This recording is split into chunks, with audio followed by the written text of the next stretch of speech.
Mutton பிரியாணிக்கு தேவையான பொருள் வெங்காயம், தக்காளி, இஞ்சி பூண்டு பேஸ்ட், புதினா, தயிர். ஒரு பாத்திரத்தில் எண்ணெய் ஊற்றிட்டு பட்டை, பிரியாணி இலை, கிராம்பு போட்டு வதங்கின அப்புறம் வெங்காயத்தை சேர்த்துட்டு நல்லா வெங்காயம் வதங்கின அப்புறம் தக்காளியை சேர்த்துட்டு தக்காளியும் நல்லா வதங்கின அப்புறம் இஞ்சி பூண்டு பேஸ்ட் சேர்த்துட்டு அதையும் நல்லா மிக்ஸ் பண்ணிக்கலாம். நல்லா மிக்ஸ் பண்ணதுக்கப்புறம்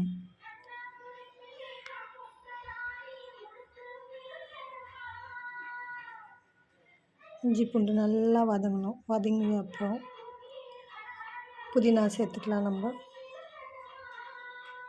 புதினாவை சேர்த்து நல்லா இப்போ வதக்கிக்கலாம். தயிர் ஆட் பண்ணிக்கலாம்.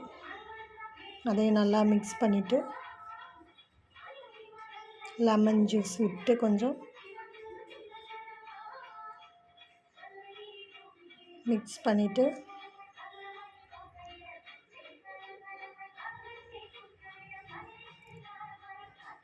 ரெட் சில்லி பவுட்ரு தேவையான அளவு சேர்த்துக்கலாம். நான் 2 ஸ்பூன் சேர்த்துருக்கேன் ரெட் சில்லி பவுட்ரு. அப்புறம் மட்டன் வேக வச்சு தண்ணியோடு சேர்த்து அதில் விட்டுடலாம்.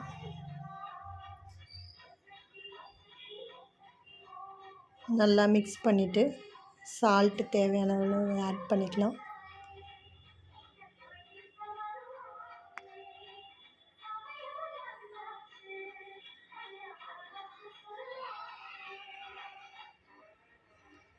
சால்ட் ஆட் பண்ணதுக்கப்புறம் நல்லா மிக்ஸ் பண்ணிவிட்டு